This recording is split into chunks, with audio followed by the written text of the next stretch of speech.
नमस्कार दोस्तों, आप सभी का आपके अपने YouTube चैनल प्रीत क्लासेस में बहुत बहुत स्वागत है। हमारी जो वर्ल्ड ज्योग्राफी की क्लास चल रही थी उसमें हमने पिछली क्लास में सोलर सिस्टम को पढ़ा था, जिसमें हमने सभी ग्रहों के बारे में पढ़ा था, स्पेशली हमारी पृथ्वी के बारे में।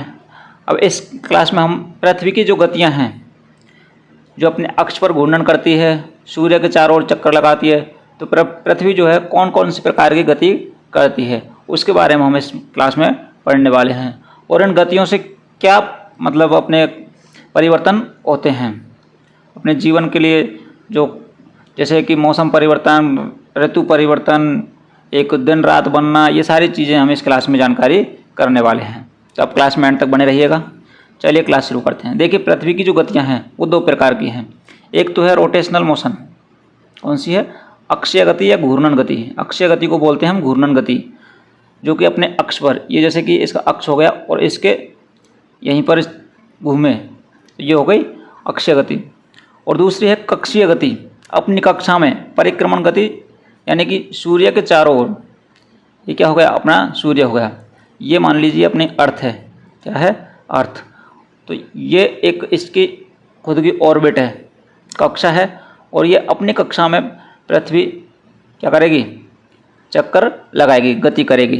तो ये कहलाएगी आपके परिक्रमण गति। क्या कहलाएगी? परिक्रमण गति कहलाएगी। तो ये आपको ध्यान रखना है। चलिए देखिए, अक्षीय गति किसे कहते हैं? ये जो एंटी क्लॉकवाइज गति करती है। क्या करती है? Anti clockwise. क्लॉक ऐसे चलती है तो ये करती है अपने एंटी क्लॉकवाइज इस प्रकार से। यहाँ देखिए, वेस्ट से ईस्ट की ओर, पश्चिम से पूरब की ओर गति करती है। पश्चिम से पूरब की ओर अक्ष पर कितना समय लगता है? 23 घंटे 56 मिनट और 4 सेकंड का समय इसमें लगता है। ये आपको ध्यान रखना है, लगभग एक दिन के बराबर। तो इसे दैनिक गति भी कहते हैं। घूर्णन गति के कारण क्या होता है? दिन रात बनते हैं। दिन रात बनने का कारण अगर पूछा जाए तो क्या है? घूर्णन गति। स्पेशली एग्जाम में पूछा जाता है, क्वेश्चन इंपोर्टेंट है कि दिन रात बनने का क्या कारण है? घूर्णन गति या अक्षीय गति या कक्षीय गति। तो एक अक्षीय और घूर्णन गति दोनों एक ही हैं। दिन रात में अंतर, पृथ्वी का अपने अक्ष पर 23.5 डिग्री का जो झुकाव है, इसके कारण दिन रात में अंतर होता है। यदि पृथ्वी अपने अक्ष पर घूमना बंद कर दे तो क्या होगा बताइए? तो क्या है? आधी पृथ्वी पर हमेशा दिन होगा और आधी पृथ्वी पर हमेशा रात होगी, क्योंकि घूमेगी नहीं। तो क्या होगा? जैसे मान लीजिए ये अपने पृथ्वी है और इधर हो गया आपके सूर्य, तो इसके जो सामने रहेगा जो हिस्सा आधी पृथ्वी का, इस पर तो हो जाएगा क्या? दिन, और बाकी पर रात, इस तरीक़ा से। तो ये अगर घूमना बंद कर देगी तो क्या होगा? आधी पर हमेशा दिन रहेगा और आधी पर हमेशा रात रहेगी। देखिए कक्षीय गति, परिक्रमण गति। जैसे आप कभी मंदिर गए होंगे तो मंदिर में बीचों बीच देवता का स्थान, जो मंदिर होगा, इसके चारों ओर क्या होता है? परिक्रमा स्थल होता है, यानी परिक्रमा लगाते हैं। क्या करते हैं? परिक्रमा लगाते हैं। तो ये जो परिक्रमा स्थल होता है, हम परिक्रमा लगाते हैं, उसी प्रकार देवता के चारों, इसी प्रकार अपने सूर्य के चारों ओर क्या गति जो करती है पृथ्वी, वो कहलाती है परिक्रमण गति। परिक्रमा करती सूर्य के चारों ओर परिक्रमा, और समय लगता है इसमें 365 दिन 5 घंटे 48 मिनट 48 सेकंड का। इसे वार्षिक गति भी कहते हैं, क्योंकि इसमें वर्ष भर का समय लगता है। कौन कौन से इफेक्ट, क्या प्रभाव पड़ता है इससे? आपके ऋतु परिवर्तन होता है। एक तो इसमें ऋतु परिवर्तन में कर्क और मकर रेखा का निर्धारण इससे किया जाता है। सूर्य की सीधी और तिरछी किरणें कहाँ पड़ेंगी? अपसौर और उपसौर का बनना, ध्रुवों पर 6 माह का दिन और 6 माह की रात, ये सभी क्या है? इससे डिसाइड होती हैं। और दिन रात में अंतर, इसमें भी अपने कक्षीय गति का प्रभाव होता है। नेक्स्ट देखिए, दिन रात कैसे बनते हैं? तो ये आपकी अर्थ हो गई। क्या हो गई? अर्थ, पृथ्वी। ये मान लीजिए क्या है? एक टॉर्च, इस तरीक़ा से यहाँ पे इसको बताया गया है। एक बॉल ले ली, इसको आप पृथ्वी मान सकते हैं। एक टॉर्च है, इसको आप क्या मान सकते हैं? सूर्य मान सकते हैं। अब देखिए, जैसे हम इस टॉर्च को, इस पर प्रकाश डालेंगे तो इधर के हिस्से पर जिधर फोकस पड़ेगा, जिस पर लाइट पड़ेगी, प्रकाश पड़ेगा, उस पर क्या रहेगा? एक तरीक़ा से दिन कह सकते हैं इसको, दिन रहेगा। क्या रहेगा? दिन। और इसके दूसरे हिस्से पर जिधर इसकी परछाई पड़ेगी, छाया होगी, अंधेरा होगा, उधर क्या होगी? रात, नाइट। 12 घंटे दिन। तो इसका कारण जो है पृथ्वी की घूर्णन गति के कारण। जैसे ये पृथ्वी घूमेगी तो दूसरा सिरा जो है क्या हो जाएगा, इस टॉर्च के यानी सन के सामने आ जाएगा और उस पर दिन हो जाएगा, और दूसरे सिरे पर इस प्रकार ये घूमती रहती है और बदलता रहता है अक्षीय गति के कारण। दिन रात छोटे बड़े पृथ्वी का अक्षीय झुकाव के कारण होता है। प्रदीप्ति व्रत, पृथ्वी के जिस भाग पर सूर्य की रोशनी पड़ती है उसे कहते हैं प्रदीप्ति व्रत, सर्किल ऑफ इल्यूमिनेशन। देखिए ऋतु परिवर्तन कैसे होती है इसको समझिए आप। यहाँ पर ऋतु परिवर्तन, ये क्या है आपके सन, सूर्य है बीचों बीच में ये। अब देखिए जैसे सूर्य के चारों ओर पृथ्वी चक्कर लगाती है, तो जब पृथ्वी 22 दिसंबर को इधर होगी तो 22 दिसंबर को तो यहाँ पर क्या हो जाएगा, इसके सामने वाले हिस्से में तो रहेगी ग्रीष्म ऋतु और बाहर की साइड कौन सी रहेगी, शीत ऋतु। इधर रहेगी आपके शीत और इधर रहेगी ग्रीष्म। 22 दिसंबर ये दिसंबर के साथ है। इसी प्रकार आपके मार्च में इसके सामने जो क्षेत्र रहेगा नॉर्थ, तो यहाँ रहेगी ग्रीष्म और इधर रहेगी शीत। इस प्रकार ये आपके समझ सकते हैं इसको। नेक्स्ट देखिए, नेक्स्ट डायग्राम से अच्छे समझ में आएगा इसको। यहाँ देखिए ये क्या है आपके सूर्य बीचों बीच में। अब देखिए सूर्य की इस डायग्राम को ले हम, सबसे पहले इसको समझते हैं कि सूर्य की जब किरणें इस पृथ्वी पर इस प्रकार से पड़ेंगी,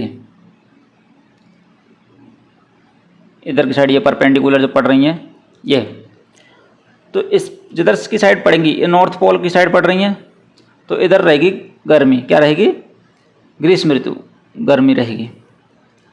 और इधर की साइड में साउथ पोल पर इधर रहेगी शीत ऋतु। तो यहाँ पर यह है कि 21 जून को कर्क रेखा पर लंबवत किरणें पड़ती हैं। ये देखिए बीचों बीच में होगी आपकी कौन सी रेखा, भूमध्य रेखा, भूमध्य रेखा, और नॉर्थ में होगी कर्क रेखा और इधर ये मकर रेखा।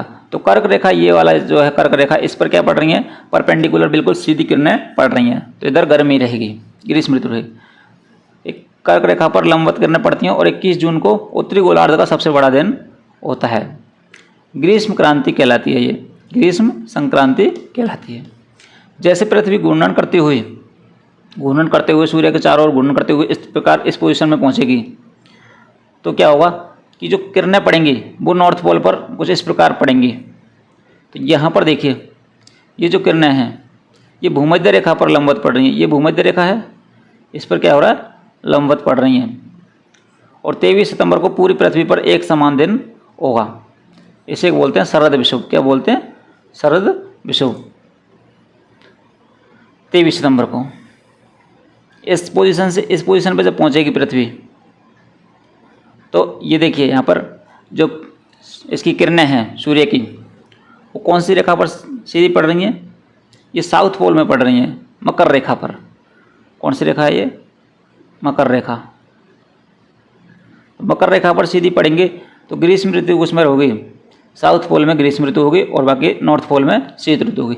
यानी कि जो सूर्य के सामने जो हिस्सा आएगा उस पर होगी ग्रीष्म ऋतु, क्योंकि किरणें पड़ेंगी तो गर्मी पड़ेगी, और जो दूसरी साइड में हिस्सा होगा उस पर क्या रहेगा, शीत ऋतु रहेगी।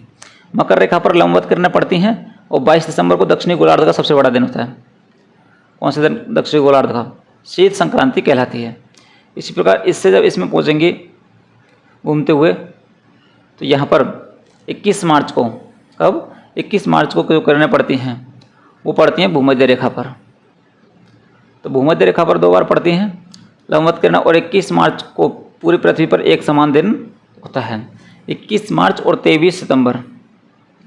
तो इसे बोलते हैं बसंत विषुव। क्या बोलते हैं, बसंत विषुव बोला जाता है।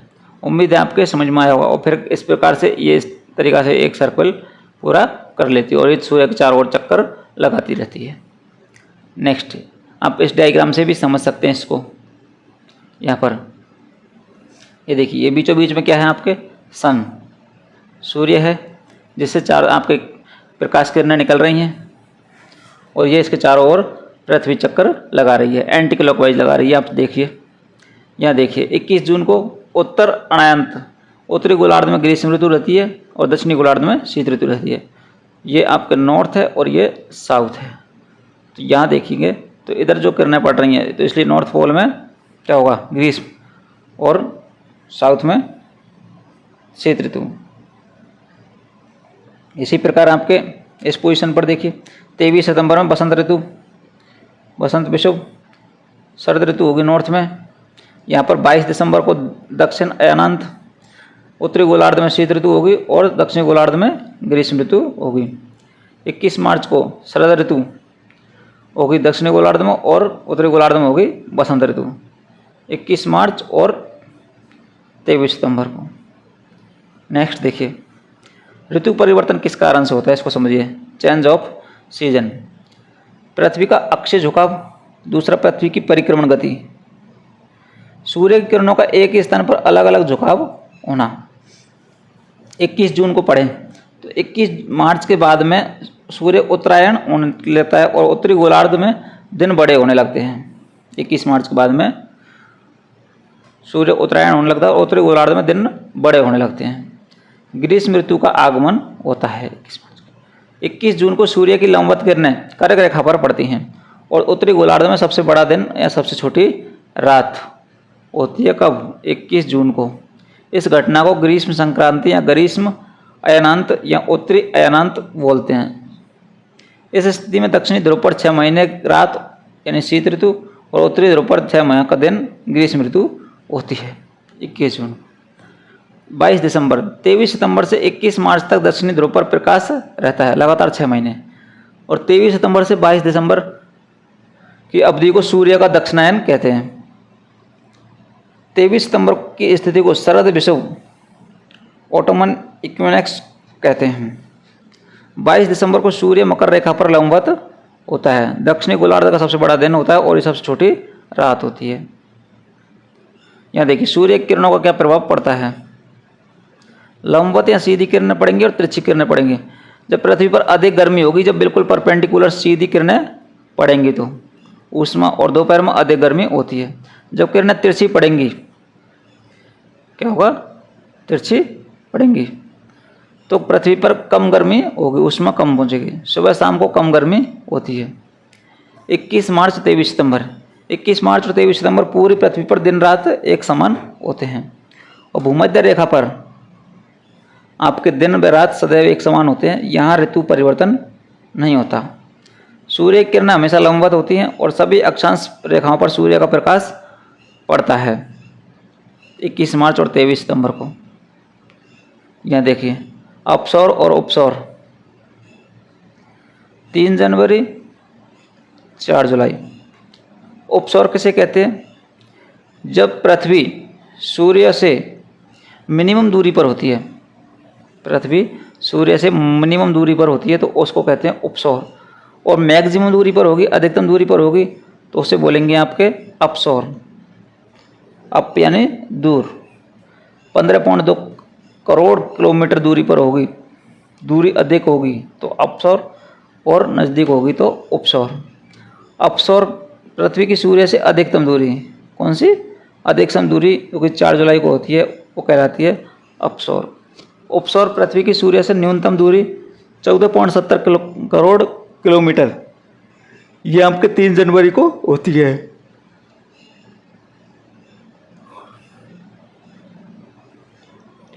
तो उपसौर में न्यूनतम दूरी होगी। पृथ्वी की सूर्य से औसत दूरी जो है 14.98 करोड़ किलोमीटर है। युति कंजक्शन एंड ब्यूटी अपोजिशन, इन चीज़ों को देखिए। इनमें ही सूर्य ग्रहण और चंद्र ग्रहण होता है। देखिए यहाँ पर क्या सिस्टम दिया हुआ है कि सूर्य के चारों ओर आपके पृथ्वी चक्कर लगाती है। क्या करती है? पृथ्वी चक्कर लगाती है। लेकिन पृथ्वी के चारों ओर चक्कर कौन लगाता है? चंद्रमा चक्कर लगाता है।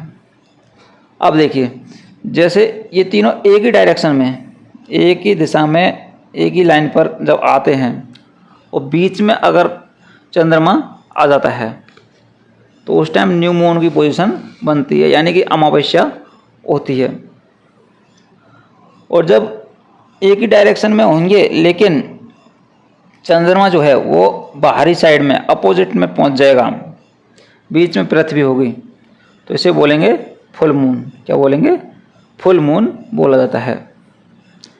सजगी, युति और बीति की घटना को सजगी कहते हैं। सूर्य, पृथ्वी और चंद्रमा का एक सीधी रेखा में होना क्या कहलाता है? सजगी कहलाता है। देखिए, युति यानी कंजक्शन जो है ये SME, सन, मून और अर्थ तीनों एक लाइन में। द्वितीय में होगा SEM, सन, अर्थ और मून। यह क्या होगा कि इन दोनों की पोजीशन बदल जाएगी। नेक्स्ट देखिए, ग्रहण। ग्रहण है जिस पर ग्रहण लगता है वह दिखाई नहीं देता है। ग्रहण को आप इस प्रकार समझ सकते हैं, जिस पर भी ग्रहण लगता है वो क्या होता है? दिखाई नहीं देता है। सूर्य ग्रहण और चंद्र ग्रहण आपने सभी ने सुना होगा, जानते होंगे। जब सूर्य तथा पृथ्वी के बीच में चंद्रमा आ जाए, क्या हो जाए?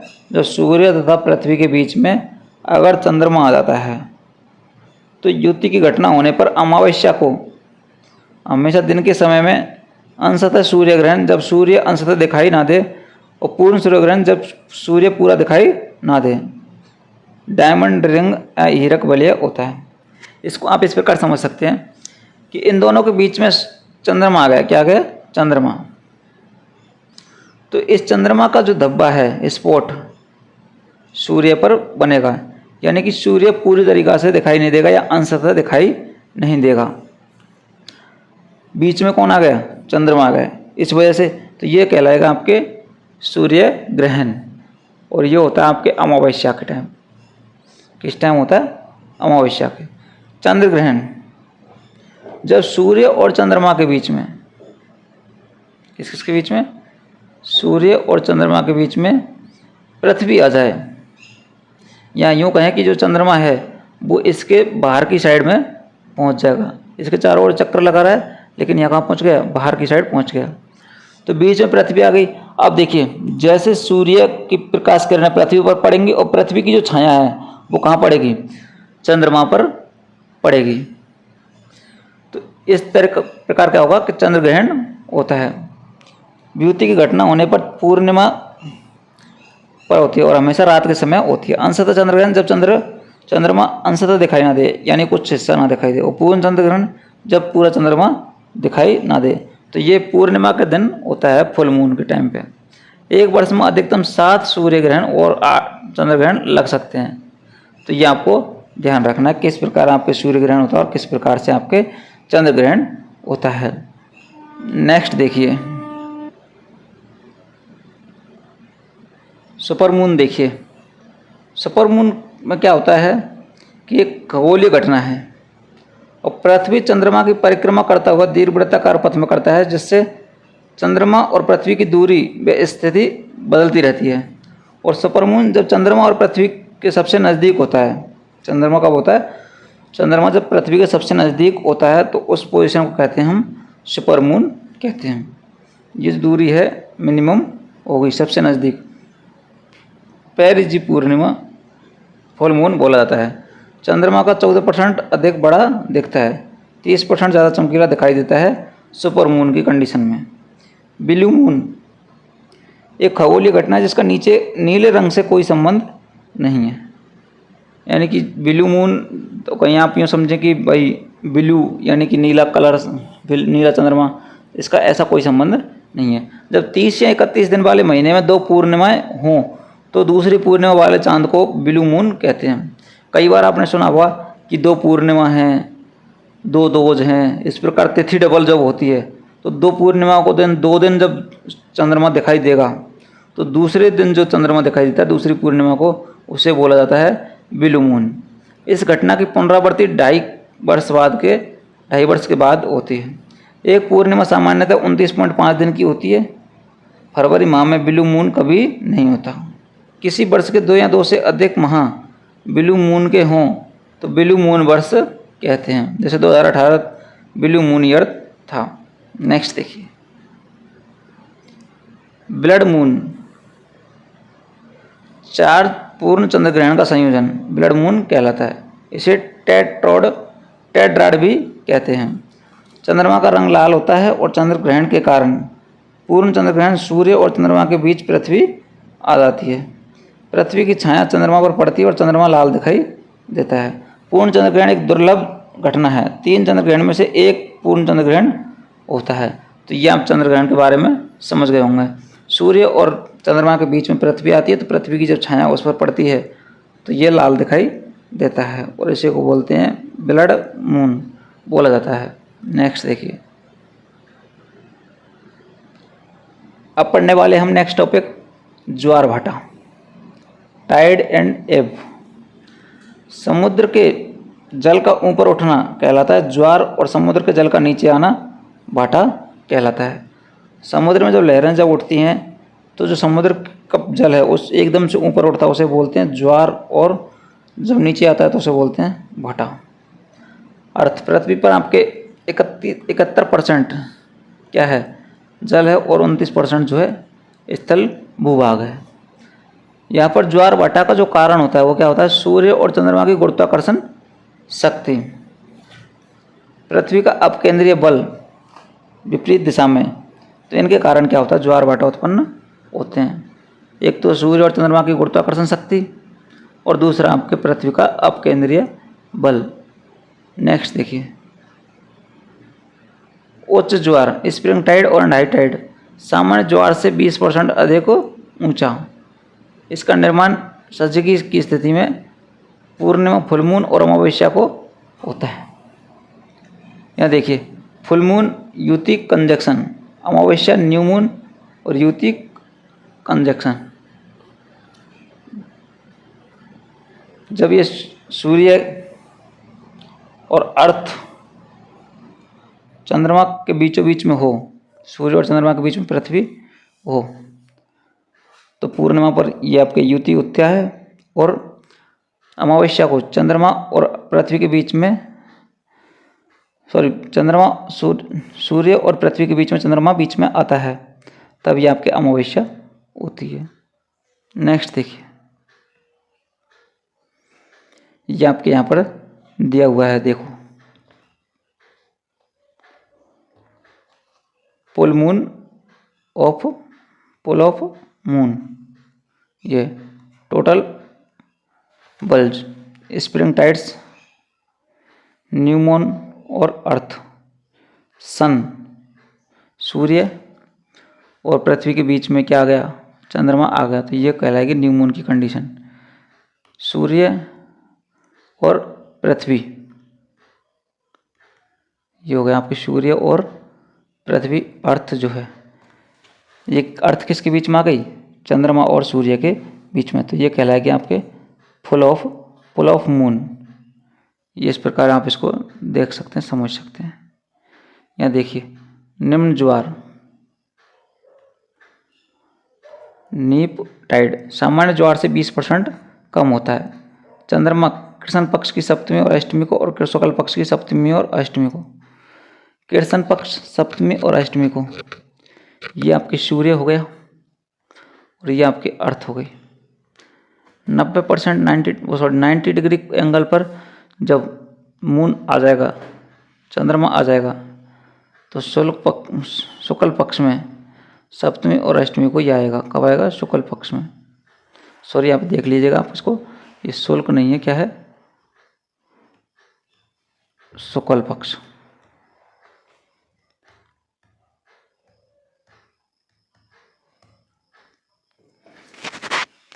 ये आपके पूरी तरह से लंबवत में। नेक्स्ट देखो, ये आपके चित्र दिया हुआ है, इसमें आप समझ सकते हैं कि आपकी पृथ्वी होगी और इसके चारों ओर के चक्कर लगा रहा है, ये आपके मून चंद्रमा चक्र लगा रहा है। तो पृथ्वी और सूर्य के बीच में जब चंद्रमा आएगा तो कहलाएगा फुल मून। क्या कहलाएगा, फुल मून कहलाएगा, और ये न्यू मून कहलाएगा। ये मून जो है मंथली ऑर्बिट अराउंड अर्थ, यानी कि ये पृथ्वी के चारों ओर चक्कर लगाता है महीने के अंदर। और अर्थ ईयरली ऑर्बिट अराउंड सन, पृथ्वी जो है सूर्य के चारों ओर चक्कर लगाती है लगभग 1 वर्ष में। ये आपको ध्यान रखना है, इसे समझ सकते हो आप। उम्मीद है आपको समझ में आया होगा, क्लास पसंद आई होगी। क्लास अच्छी लगी हो तो क्लास को लाइक कीजिएगा। साथ ही चैनल पर नए हो तो चैनल को सब्सक्राइब करके बेल आइकन को प्रेस करके ऑल पर क्लिक कर लीजिए, जिससे आपको हमारी हर क्लास की नोटिफिकेशन प्राप्त हो सके। वर्ल्ड ज्योग्राफी की क्लासें चल रही हैं। इससे पहले आपको इंडियन ज्योग्राफी की, किसकी, इंडियन ज्योग्राफी की क्लासें अपलोड कर दी गई हैं। साथ ही इंडियन पॉलिटी बहुत ही बेहतरीन ढंग से आपको यहाँ पर समझाया गया, तो आप प्लेलिस्ट चेक करके उन्हें ज़रूर देखें। बहुत क्वेश्चन, इम्पोर्टेंट क्वेश्चनों को बहुत अच्छे तरीके से आपको समझाया गया है।